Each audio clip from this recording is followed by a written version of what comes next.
Imagina por un momento el silencio. No el silencio vacío de una habitación, sino un silencio vasto cargado de promesas que se extiende sobre un valle verde bañado por la tenue luz del amanecer. El aire es frío y huele a tierra húmeda y a leña verde. A lo lejos, el canto de un gallo se desgarra en la bruma, una puntada solitaria en el tejido de la mañana. Este no es un paisaje vacío. Está a punto de transformarse. Aquí, en este preciso lugar, donde la hierba se mece con la brisa, se alzará una cicatriz de piedra en la piel de la tierra, una fortaleza, un castillo. Y tú, en este viaje de sueños, no eres el señor que lo ordena, ni el caballero que lo defiende. Eres la mano que lo construye, la espalda que se dobla, el sudor que cae sobre la roca. Y te invitamos a cerrar los ojos y a preguntarte con una calma curiosidad, ¿por qué un hombre moderno, con su fuerza y su determinación, no sobreviviría ni un solo día en la piel de un constructor de castillos en el siglo XIII? Permite que la mente se aquiete y se desplace, no como en un libro de historia, sino como en un sueño lúcido. Deja atrás el zumbido de la electricidad, la inmediatez del acero y el cristal, la certeza de la física explicada. Adéntrate en un mundo donde la piedra es el alma de la seguridad, donde el tiempo no se mide en minutos, sino en estaciones, y donde el cuerpo humano no es más que una herramienta, frágil y resistente, en las manos de un designio mayor. El primer desafío, el más profundo y que permea cada instante, no es la piedra, sino la mente. Tu psique, acostumbrada a la comodidad y al control, se encontraría de pronto en un reino de incertidumbre tangible. No existían los planos detallados, los cálculos de estrés estructural realizados por ordenadores, ni las grúas de torre que desafían las nubes. La visión del castillo existía, sí, pero no en papel, sino en la mente del maestro constructor, un hombre anciano cuyas manos, nudillos hinchados y surcadas de cicatrices, eran el único archivo de conocimiento. Él había viajado, había visto, había sobrevivido a derrumbes y había aprendido de los errores de otros, errores pagados con sangre. Su palabra era ley, pero una ley basada en una fe intuitiva, en tradiciones transmitidas de padre a hijo, en susurros de un arte que era mitad ciencia, mitad alquimia. Tú, el peón, el cantero novato, no cuestionas, observas, escuchas. Tu mundo se reduce a las órdenes que llegan en un dialecto áspero, a los gestos que debes interpretar con rapidez. La ansiedad sería un compañero constante. ¿Estará bien cimentado este muro? ¿Aguantará esta bóveda el invierno? No hay certeza, solo la lenta acumulación de piedra sobre piedra y la esperanza de que la sabiduría del anciano sea tan sólida como la roca que extraís. Cada amanecer trae la sombra de un posible colapso, no como una abstracción, sino como el recuerdo de un compañero que, solo una luna antes, quedó sepultado bajo un desprendimiento en la cantera. Un mundo sin seguridades donde la fe y el fatalismo son las dos caras de la misma moneda. Y luego está el cuerpo. Olvida el gimnasio, las máquinas pulidas, el concepto mismo del ejercicio como algo separado del trabajo. Aquí, el trabajo es tu existencia. Tu día comienza antes de que el sol pinte el cielo. Te despiertas no refrescado, sino con un dolor profundo y sordo en los músculos, un recordatorio de la jornada anterior. Tu cama es un jergón de paja, compartido quizás con otros, en una choza de madera y barro que se levanta junto al foso de la obra. El aire dentro es espeso, huele a sudor, a humo y a hombre. El desayuno es una hogaza de pan moreno, dura como una piedra, que debes ablandar en una cerveza débil o en una sopa de avena aguada. No hay proteínas empaquetadas ni suplementos. La energía viene de los carbohidratos simples y la voluntad. Luego, la marcha hacia la cantera o la zanja de cimientos. Caminas descalzo o con sandalias de cuero que apenas protegen del suelo frío y desigual. Ahora, observa tus manos, libres de callosidades profundas como cuero. Imagínalas después de una semana agarrando martillos de piedra, levantando cestos de escombros, tirando de cuerdas ásperas como sierpes. La piel se abriría en sangrantes ampollas que con el tiempo y el sufrimiento se convertirían en esos gruesos escudos de callo que caracterizan a todos los hombres del oficio. Cada movimiento es un esfuerzo contra la gravedad pura. Una piedra de tamaño mediano, que quizás dos hombres con una carretilla moderna moverían con facilidad. Aquí requiere el esfuerzo concertado de 4 o 5 hombres, sus venas sobresaliendo en sus frentes, sus espaldas arqueándose bajo el peso, sus pulmones ardiendo. Golpear el cincel con la masa durante horas no es un acto de precisión quirúrgica. Es un martilleo constante y repetitivo que reverbera en tus huesos, que adormece tus brazos, que nubla tu mente con un zumbido blanco. El polvo de piedra, fino y afilado como navajas, llena el aire que respiras. Se instala en tus pulmones, en tu garganta, en los pliegues de tu rostro sudoroso. No hay mascarillas, no hay ventilación. Es un polvo que con los años se convertirá en una tos persistente, en la enfermedad del picapedrero, un lento envenenamiento que aceptas como parte inherente de la vida. El sol, si tienes la suerte de que brille, no es un amigo.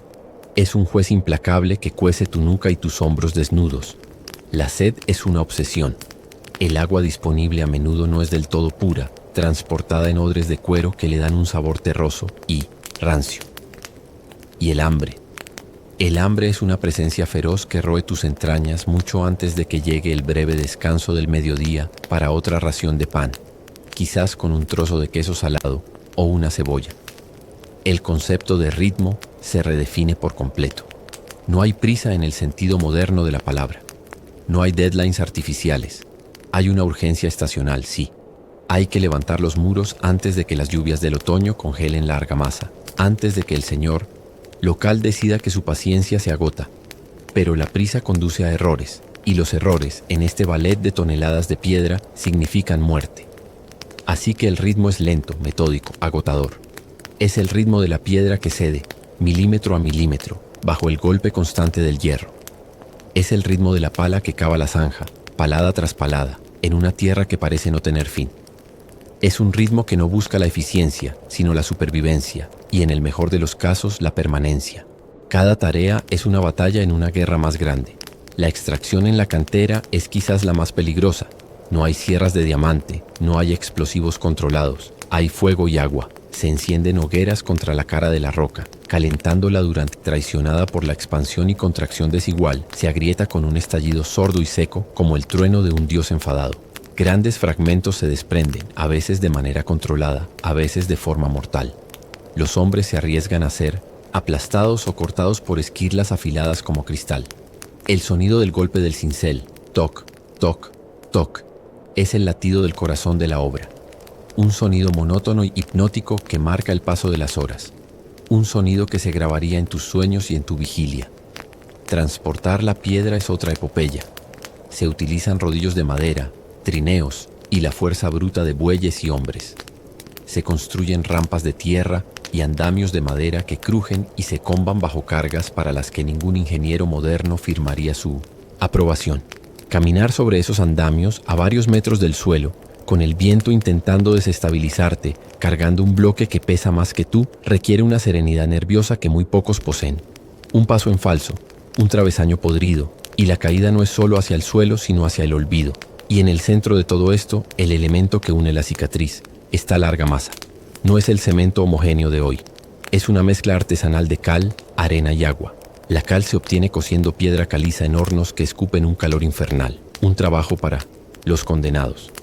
Mezclar la argamasa es una tarea agotadora, con los pies descalzos en la fosa o con palas largas, durante horas, hasta alcanzar la consistencia perfecta. Una pasta pálida y espesa que será la sangre que una las piedras. Su fraguado es lento, dictado por el tiempo y la humedad, no por aditivos químicos. Un frío nocturno inesperado puede arruinar el trabajo de días, dejando una junta débil y quebradiza, un punto futuro de fracaso. Al caer la tarde, cuando el sol se hunde detrás de las colinas y las sombras se alargan como dedos oscuros, el agotamiento no es una simple sensación de cansancio. Es una posesión total de tu ser. Cada músculo grita, cada articulación cruje. La espalda es una tabla de dolor. Las manos están tan entumecidas que no podrías sostener una pluma si supieras usarla.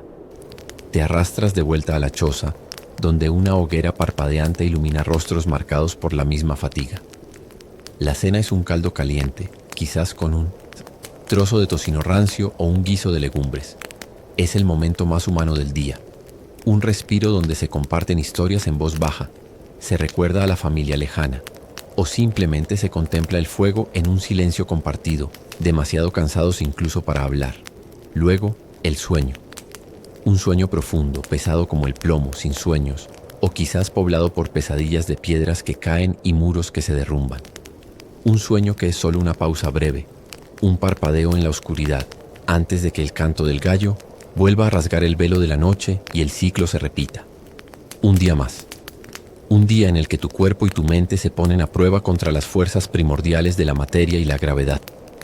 Un día que para un hombre del siglo XXI sería una experiencia tan extrema y desgarradora como cualquier expedición de supervivencia en la naturaleza salvaje, pero sin la posibilidad de rescate, sin el botón de salida. Porque este no es una aventura de unos días, es tu vida, es el mundo entero. Y apenas estamos comenzando a rascar la superficie de esta realidad olvidada. Pero la piedra y el esfuerzo físico son solo una parte de la historia. Hay un tejido invisible, un ecosistema de habilidades y jerarquías tan rígido como la propia piedra, en el que te sumergirías, un forastero perdido en un mundo de tradiciones ancestrales. Al abrir los ojos en ese segundo día, si es que el cuerpo te permitió descansar, te encontrarías no con una masa homogénea de trabajadores, sino con una sociedad compleja y estratificada. Cada hombre tiene su lugar, su función y su valor. Y tu lugar al principio estaría en el peldaño más bajo. Eres un peón o laborer.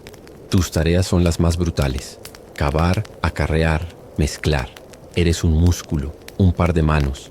Por encima de ti están los canteros, los artistas de la roca.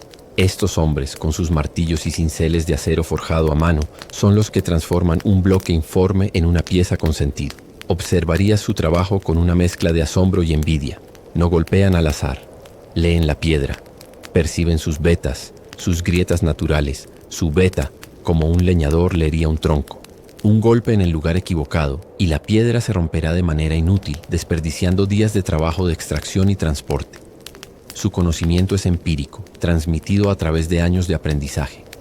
Un cantero experto puede dar forma a una dovela para un arco, una pieza trapezoidal que debe encajar con perfección geométrica con sus vecinas, usando solo su ojo, su mano y un patrón de madera desgastado. Para ti, sería como ver a un mago. Su estatus es mayor, su paga un poco mejor, su orgullo palpable. Luego están los carpinteros, los señores de la madera. En un castillo en construcción, la madera es el andamiaje literal y figurativo sobre el que se asienta la piedra. Sus estructuras, esos esqueletos de bosques que trepan por los muros incipientes, son la única forma de llegar a las alturas. Los carpinteros trabajan con hachas, azuelas y sierpas. Su sonido es diferente al del metal sobre la piedra. Es un golpe más seco, más resonante, seguido del crujido de la madera cediendo. Ellos ensamblan las grúas, esas ingeniosas máquinas de tracción humana y animal que desafían la gravedad. Una grúa medieval, con su gran rueda de madera en la que caminan los hombres como hámsters en una jaula infinita, es un espectáculo de esfuerzo coordinado. Es lenta, peligrosa, pero es la tecnología más avanzada que verás en tu vida. Un error en una unión, un cable de cáñamo desgastado que se rompe, y el bloque de piedra que asciende con agonizante lentitud se convierte en un proyectil mortal. Y por encima de todos ellos, el maestro de obras. Él es el arquitecto, el ingeniero, el gerente de proyecto. A menudo es un monje laico o un hombre que ha viajado por reinos y condados, estudiando castillos y catedrales. No lleva herramientas, sino un bastón y una tabla de cera con anotaciones incomprensibles para ti. Camina por el sitio con una mirada crítica, tocando las juntas de mortero, observando la alineación de una hilada de piedras, hablando en voz baja con los capataces. Su visión es la que guía todo.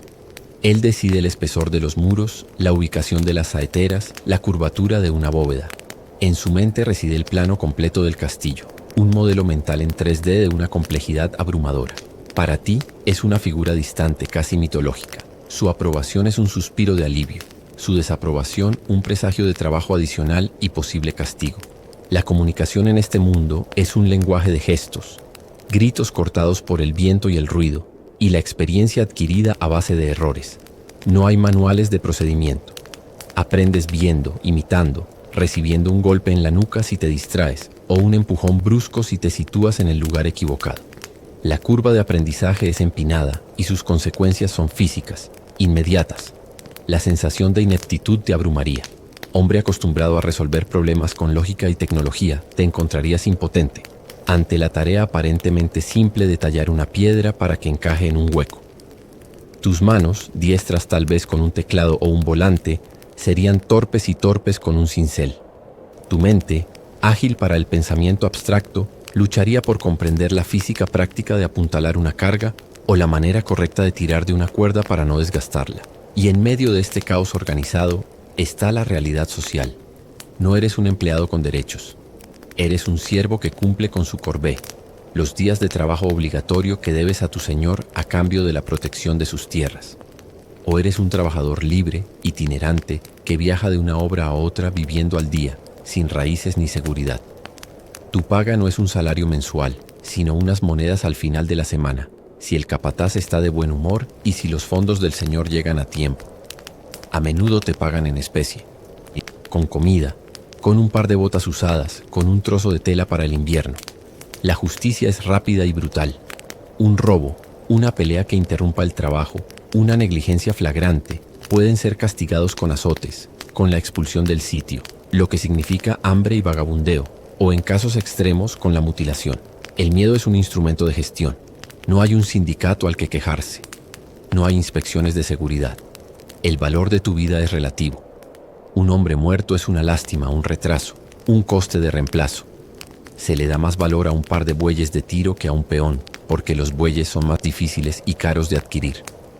Esta crudeza no se vive con cinismo, sino con una resignación profundamente arraigada. Es el orden natural de las cosas. El señor en su castillo, el clérigo en su iglesia, el artesano en su taller, el campesino en su campo, y tú, el peón, en la cantera. Cada uno en su lugar.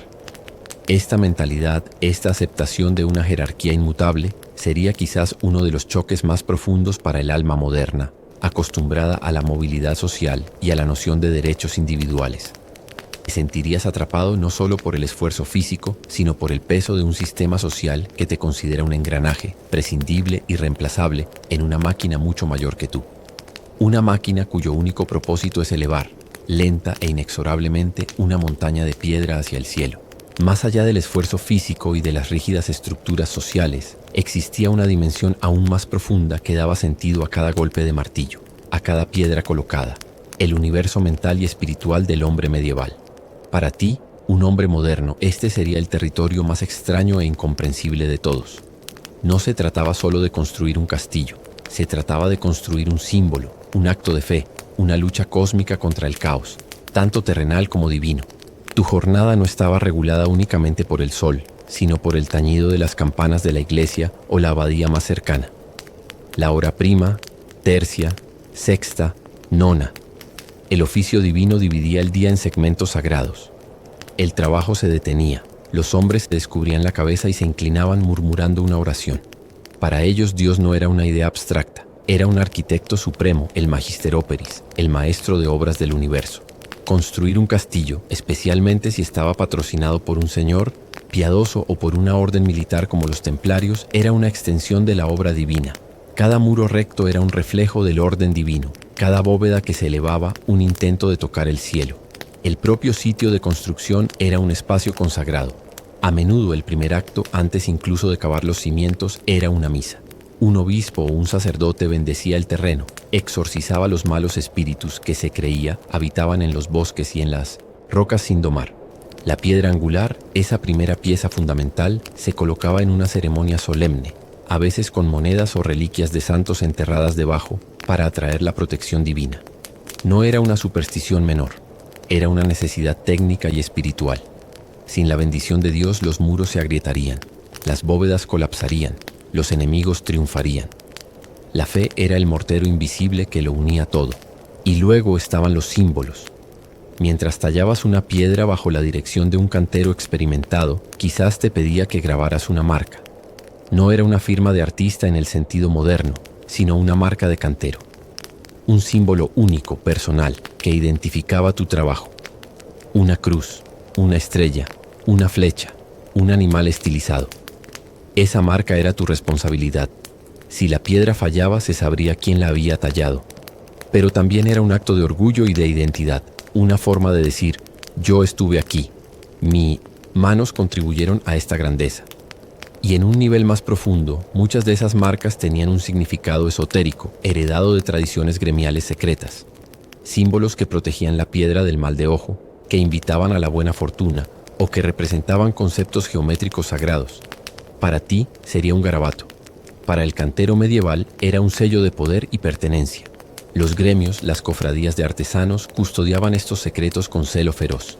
Su conocimiento no era público, era un tesoro que se transmitía de maestro a aprendiz durante años de iniciación. La geometría práctica que usaban para trazar los muros en el suelo, basada en la proporción áurea y en figuras perfectas como el cuadrado y el círculo, era considerada un conocimiento divino. El uso del compás, de la escuadra, de la plomada, no eran solo herramientas, eran símbolos masónicos de la rectitud, la justicia y la conexión entre el cielo y la tierra. Un maestro constructor no era solo un ingeniero, era un guardián de un misterio. Si intentaras con tu mentalidad moderna cuestionar sus métodos con una idea más eficiente, no solo te tomarían por un loco, sino por un blasfemo. Estarías cuestionando un orden que había sido santificado por la tradición y por Dios. En este mundo, lo racional y lo mágico se entrelazaban sin conflicto. Un herrero que forjaba un cincel podía cantar un encantamiento sobre el metal al rojo vivo para darle fuerza. La elección de la madera para los andamios podía depender de la fase de la luna, creyendo que la madera cortada en luna menguante era más resistente a la podredumbre. Una enfermedad o una racha de mala suerte en la obra se atribuía fácilmente a un maleficio o a la presencia de un espíritu ofendido, y se requería la intervención de un sacerdote para rociar con agua bendita los cimientos. La línea entre la ciencia incipiente y la magia protectora era tan delgada como el filo de un cuchillo. Para tu psique moderna, acostumbrada al escepticismo y al método científico, este ambiente sería agotador. Vivirías en un estado perpetuo de desorientación cognitiva. ¿Por qué rezan antes de levantar una viga? ¿Por qué este símbolo en la piedra? Las explicaciones que recibirías para aplacar a los espíritus del viento, para que el ángel de la piedra nos ayude, te sonarían a delirio, pero para ellos era tan real como la gravedad. Era el sistema operativo de su realidad. Negarlo sería como negar la ley de la gravedad. Te llevaría literalmente al desastre. Así, cada día en la obra no era solo una batalla física contra los elementos, sino una inmersión total en un cosmos animado, lleno de intenciones divinas y fuerzas ocultas. El castillo no era solo una máquina de guerra, era un talismán gigantesco, un acto de fe petrificado, una oración en piedra dirigida a Dios y una advertencia a los hombres. Y tú, en tu silenciosa lucha por sobrevivir al cansancio y al dolor, serías una partícula minúscula, casi inconsciente, en esta enorme empresa espiritual. Tu simple presencia, tu sudor, tu marca en una piedra oculta, quedaría para siempre inscrita no solo en la historia, sino en lo que ellos creían que era el gran designio de la creación. Un designio donde cada muro tenía un significado y cada piedra un alma. Mientras las murallas ascendían lentamente, como un bosque de roca que brotara de la tierra, la realidad cotidiana de la obra se transformaba. Los desafíos iniciales de la cantera y los cimientos daban paso a nuevas y aterradoras alturas. Ahora, el enemigo no era solo el peso de la piedra, sino el vacío que se abría bajo tus pies. Si en los primeros días el riesgo era ser aplastado, ahora el peligro era la caída, un vértigo existencial que se colaba en cada mirada hacia abajo. Los andamios eran tu único interfase con el cielo. No eran las estructuras de acero seguras y con barandillas a las que está acostumbrado el ojo moderno. Eran un bosquejo tembloroso de madera verde y cuerdas. Travesaños de roble o abeto, a menudo todavía con la corteza, se clavaban en agujeros practicados en el muro o se apoyaban en estructuras independientes de una estabilidad cuestionable. Caminar sobre ellos era un acto de fe. Crujían y se combaban con cada paso, especialmente bajo la lluvia, cuando la madera se volvía resbaladiza y pesada. No había arneses de seguridad ni redes. Un resbalón, un trozo de madera podrido que cedía, y la caída era libre, interrumpida solo por el impacto brutal contra el suelo de abajo o, quizás de manera más cruel, contra las protuberancias de la propia obra en descenso. El miedo era un compañero constante, un nudo frío en el estómago que nunca se iba. Los hombres desarrollaban una especie de instinto, una danza cautelosa sobre la madera inestable, donde cada paso era calculado, y el centro de gravedad se mantenía bajo. Para ti, acostumbrado a la seguridad de los suelos firmes y los edificios con barandillas, cada momento a más de 2 metros de altura sería una prueba de nervios de acero que no posees. Y en el corazón de este ballet aéreo estaba la grúa, la reina de la obra. Una estructura de madera maciza, con su gran rueda de treadmill, la rueda de la ardilla, en su interior. Aquí, la fuerza humana se convertía en movimiento vertical. Tu trabajo, si eras asignado a ella, era entrar en esa ruta oscura y caminar. Caminar sin avanzar, como un prisionero en una celda circular, pisando los peldaños que hacían girar el enorme tambor alrededor del cual se enrollaba la cuerda de cáñamo. El esfuerzo era bestial.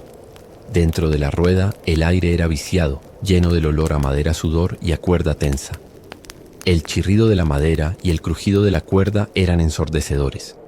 Avanzabas en la penumbra, cegado por el esfuerzo, sintiendo en cada músculo la inmensa carga que centímetro a centímetro se elevaba en el exterior. Era un trabajo deshumanizante que reducía al hombre a la función de un motor, un engranaje más en una máquina gigantesca. La coordinación era vital. Un paso en falso de un hombre en la rueda podía causar un tirón brusco que hiciera oscilar la piedra en el aire, poniendo en peligro a los hombres que la guiaban en lo alto. La comunicación era a gritos a través de la madera, con el capataz que dirigía la operación desde el exterior. Pero el castillo no era solo una torre. Era un organismo complejo, y cada nueva fase traía nuevos conocimientos especializados que debías absorber observando, como un niño en un mundo de adultos geniales. Los tejadores, hombres ágiles como monos, comenzaban a trabajar en las estructuras de madera de los tejados. Los herreros, en su fragua improvisada en el sitio, forjaban no solo herramientas, sino también las bisagras y herrajes masivos para las puertas y los cerrojos que serían la columna vertebral de la defensa. El sonido de su martillo sobre el yunque era el latido metálico de la fortaleza. Los vidrieros, si el castillo era lo suficientemente rico, llegaban para instalar vitrales en la capilla, manejando el vidrio coloreado con una delicadeza que contrastaba brutalmente con la tosquedad del trabajo de la piedra. Cada uno de estos oficios tenía sus ritos, sus herramientas específicas, su jerga incomprensible. Ser un peón significaba ser enviado de un lado a otro, de la cantera a la grúa, de la grúa a la fragua para buscar un cincel afilado, de la fragua al foso para ayudar, a mezclar mortero. Esta movilidad constante, aunque agotadora, te daba una visión única del proyecto en su conjunto. Empezabas a vislumbrar la sinfonía de esfuerzos coordinados. Comprendías que el carpintero no podía montar el techo si los muros no estaban a nivel, que el herrero no podía colocar la puerta si los goznes no se habían empotrado en la piedra con precisión milimétrica. Era una cadena de dependencia donde el eslabón más débil, un error en los cimientos, podía reverberar años después en el colapso de una torre. Esta interdependencia forjaba una comunidad peculiar. A pesar de las jerarquías, surgía un sentimiento de orgullo colectivo, de nosotros contra la inmensidad de la tarea. En las frías noches alrededor del fuego, las historias no solo eran de familia lejana, sino también de la obra. Se recordaba la vez que la grúa casi se viene abajo durante una tormenta, o cómo se logró colocar la piedra clave del arco principal en la gran puerta. Se creaba una mitología propia, una memoria común que unía a canteros, carpinteros y peones. Eres testigo de cómo una colina verde se transforma, a través del sudor y el sacrificio, en algo permanente. Ves cómo tu marca de cantero, la que tallaste con torpeza en tus primeras semanas, queda oculta para siempre en el grosor de un muro, un testimonio mudo de tu paso por este mundo. Ese sentimiento de pertenencia a algo que trascendería tu efímera vida, de dejar una huella en la historia, sería quizás el único consuelo, la única belleza que podría reconciliarte con el infierno cotidiano. Un consuelo que, sin embargo, no aliviaba el hambre, no curaba las heridas y no mitigaba el miedo constante a la caída. Era la poesía de la piedra, escrita con la prosa áspera y dolorosa del cuerpo humano. Con el paso de las estaciones, un nuevo elemento se entrelazaba con el sudor y la piedra, moldeando la vida en la obra de una manera tan poderosa como la gravedad. El ritmo implacable de la naturaleza. Para el hombre medieval, el mundo natural no era un escenario pintoresco, sino una fuerza viva, caprichosa y a menudo hostil, con la que había que negociar constantemente. Tu cuerpo, ya debilitado por el esfuerzo, se convertiría en un campo de batalla contra los elementos. El verano, que en la mente moderna se asocia con vacaciones y diversión, era aquí una prueba de resistencia extrema. El sol del mediodía no calentaba, quemaba. La piedra de los muros incipientes absorbía el calor y lo irradiaba, creando un horno reverberante en el que cada movimiento era un suplicio. El sudor te cubría de la cabeza a los pies, mezclándose con el polvo de piedra para formar un barro salado y áspero en la piel. La sed se convertía en una obsesión tortuante. El agua disponible en barriles de madera a menudo se calentaba, volviéndose repugnante, y las moscas zumbaban alrededor de los rostros y las comidas. Las tormentas de verano, aunque podían traer un alivio momentáneo del calor, paralizaban el trabajo. La lluvia torrencial convertía el sitio en un lodazal peligroso, hacía el mortero inutilizable y volvía los andamios y las rampas resbaladizas como el hielo. Un rayo que cayera sobre una estructura de madera podía reducir a cenizas meses de trabajo en minutos, un acto de un dios iracundo que nadie se atrevía a cuestionar. Luego llegaba el otoño con sus días más cortos y su luz dorada y melancólica. La urgencia se apoderaba de los capataces. Había que acelerar lo posible antes de que llegara el verdadero enemigo, el invierno. Cada hora de luz solar era un tesoro.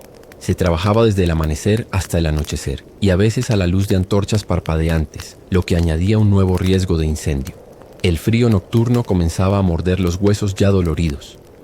El otoño era la carrera contra reloj final, una carrera que sabías que ibas a perder. La naturaleza no negociaba. Y entonces el invierno.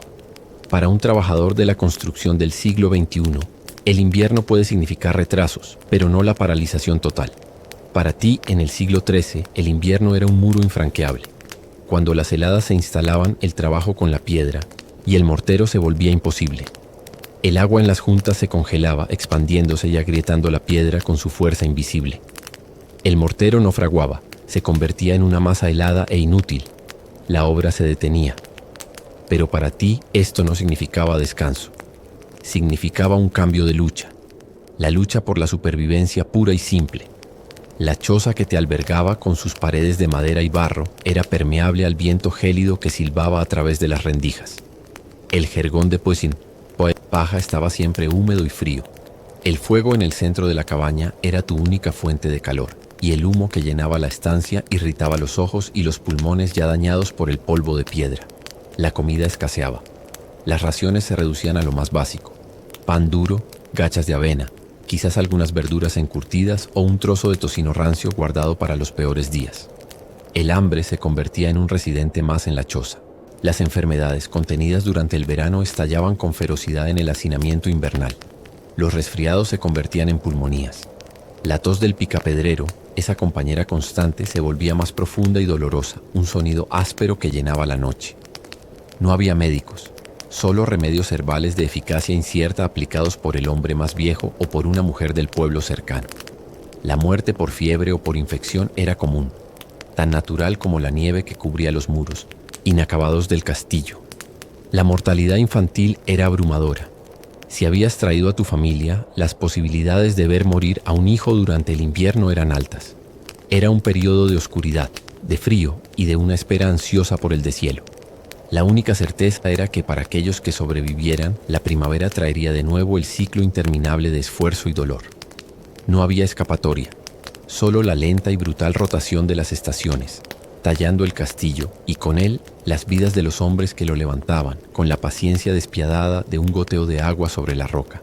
Mientras el castillo crecía, dejando de ser un esqueleto de piedra para convertirse en una presencia imponente en el paisaje, una nueva capa de complejidad se añadía a la empresa: la dimensión militar y política. La obra no existía en un vacío. Era un instrumento de poder, un mensaje tallado en roca dirigido a rivales, vasallos y rebeldes. Y tú, en tu papel de peón, eras una pieza insignificantemente crucial en este gran juego de ajedrez. Rara vez veías al señor, al noble que había ordenado la construcción. Para ti, era una figura lejana, un nombre que se pronunciaba con temor y respeto, pero su influencia estaba en todas partes. Sus heraldos llegaban periódicamente para inspeccionar el progreso, acompañados de soldados con cotas de malla y yelmos que reflejaban el sol con un brillo amenazador. El maestro de obras caminaba a su lado, hablando en voz baja, mostrando los avances. En esos días, la tensión en el sitio era palpable. Se trabajaba con un fervor renovado, con miedo. El fracaso en impresionar al emisario del señor podía significar la retirada de fondos, el despido del maestro de obras o peor, la guerra, o la amenaza de ella, era una sombra permanente. Si el territorio era inestable, la obra podía ser atacada. Los enemigos del señor verían la construcción de un castillo como una provocación directa, una garra afilada que se extendía sobre tierras en disputa. En cualquier momento, desde el bosque cercano, podía surgir una partida de jinetes hostiles. No había soldados permanentes protegiendo el sitio. Los trabajadores eran la primera y a menudo la única línea de defensa. Tu herramienta, el martillo o la pala, se convertiría en un arma improvisada. Habías pasado meses levantando estos muros. Ahora podrías tener que defenderlos con tu vida, sin entrenamiento, sin armadura, con solo el instinto de supervivencia y la desesperación de saber que si los atacantes triunfaban, no solo serías asesinado, sino que tu trabajo de años sería reducido a escombros. Esta ansiedad latente, la posibilidad de que el fruto de tanto sufrimiento fuera destruido en un solo día de violencia, añadía una carga psicológica agotadora. La arquitectura misma del castillo empezaba a reflejar esta función militar. Ya no solo se trataba de colocar piedras, sino de entender la artillería de la época. Las saeteras, esas estrechas aberturas verticales en los muros, no eran simples ventanas. Eran un trabajo de precisión. Tenían que ser lo suficientemente estrechas para dificultar la entrada de flechas enemigas, pero lo suficientemente amplias en el interior para permitir que un ballestero apuntara con un amplio campo de visión. Su forma, a menudo con una abertura redonda en la parte inferior para el tiro, de ballesta y una ranura vertical para la observación, era un diseño probado en 1000 asedios. Tallar una saetera requería una habilidad que iba más allá de la simple cantería. Era entender la geometría de la muerte. Las almenas, esos dientes de piedra que coronaban los muros, eran otro elemento crítico. Proporcionaban protección a los defensores, permitiéndoles disparar o arrojar proyectiles desde detrás de ellas, colocar las piedras que formaban. Las almenas era un trabajo para los canteros más expertos, ya que cada pieza debía encajar perfectamente y ser lo suficientemente robusta para resistir el impacto de las piedras de un catapulta. Y luego estaban las puertas, el punto más vulnerable. La construcción del rastrillo, esa pesada reja de madera con punta de hierro que se deslizaba en unas ranuras de piedra, era una obra de arte de la carpintería y la herrería. Su mecanismo de poleas y cuerdas, oculto en la cámara superior de la puerta, era un secreto militar. Verla descender por primera vez con un estruendo sordo que sellaba la entrada, era un recordatorio tangible de que estabas construyendo una fortaleza, no un palacio. Tu relación con el castillo se volvía ambivalente. Por un lado era tu creación, la manifestación física de tu sudor y tu dolor. Por otro, al acercarse a su finalización se convertía en algo ajeno, un instrumento de un poder que no te pertenecía. Esos muros que habías ayudado a levantar pronto te excluirían. Serías un forastero a sus puertas. El señor, su familia y su guarnición de soldados profesionales se mudarían, y el acceso estaría restringido. El mismo sudor y sangre que habían cementado las piedras ahora te separaban de su interior. Habías ayudado a forjar la jaula de tu propia subyugación. El castillo, en su magnificencia final, se erigía no solo como una defensa contra enemigos externos, sino como el símbolo definitivo de un orden social que te mantenía en tu lugar, fuera, en los campos, en la aldea, en el anonimato. Era una lección de hierro y piedra. Habías tocado cada bloque, pero ninguno te pertenecería jamás. Habías sido un dios menor en la creación de un titán, y ahora el titán te negaba. Con el paso de los años, un cambio sutil pero profundo comenzaba a operar en tu cuerpo y en tu mente.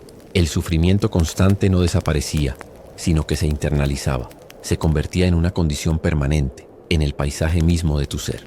El hombre moderno que una vez imaginaste ser era ahora un recuerdo lejano y desdibujado, como un sueño de otra vida. Te habías convertido en un hombre del siglo XIII, no por elección, sino por la lenta y brutal escultura de la necesidad. Tu cuerpo era el primer testimonio de esta transformación. Las manos, que una vez fueron suaves, estaban ahora surcadas de cicatrices y callosidades tan gruesas como la corteza de un roble. Podías agarrar una piedra rugosa sin sentir apenas la aspereza, tus yemas de los dedos se habían vuelto insensibles como el cuero. Tu espalda, que en los primeros meses fue un pozo sin fondo de dolor, se había adaptado. Los músculos se habían reconstruido más fuertes, más fibrosos, formando una coraza natural contra el esfuerzo. Ya no te despertabas con la misma agonía. Un dolor sordo y familiar era tu estado natural al abrir los ojos. Caminabas con una ligera inclinación hacia adelante. Incluso cuando no cargabas nada, la postura se había convertido en una segunda naturaleza. La tos del picapedrero, esa tos seca y áspera, era tu acompañante fiel, un recordatorio de que el polvo de piedra se había instalado para siempre en tus pulmones. Pero la transformación física palidecía ante la mental. La ansiedad constante de los primeros días, el miedo al colapso, a la caída, a la represalia del capataz, se había atenuado. No es que hubieras dejado de tener miedo, sino que el miedo se había integrado en tu psique. Lo aceptabas como aceptabas el clima. Era una parte más del trabajo, como el peso del martillo. La resignación se había arraigado en lo más profundo de tu alma. La idea de rebelarte, de cuestionar la autoridad, de buscar una vida diferente, se te antojaba tan absurda como cuestionar el paso de las estaciones. Este no era un mundo de elecciones, sino de deberes. Tu deber era trabajar. Tu lugar estaba aquí. Esta aceptación, aunque nacida de la impotencia, traía una especie de paz sombría. La lucha interna cesaba. Ya no gastabas energía mental en desear lo imposible. Tu percepción del tiempo se había alterado por completo. Ya no pensabas en días o en horas, sino en proyectos completados. Una hilera de piedras terminada. Un muro que alcanzaba la altura de un hombre. La finalización de una torre. Eran estos hitos los que marcaban el paso de tu vida. Los años se medían en inviernos sobrevividos y en veranos de progreso. La noción moderna de productividad o eficiencia carecía por completo de sentido. La única medida del progreso era la piedra colocada, la pared levantada.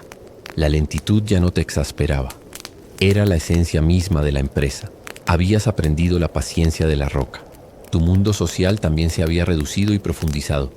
Los hombres con los que trabajabas ya no eran extraños. Eran hermanos de fatiga. Conocías sus historias, sus dolores, la forma en que tosían por la noche.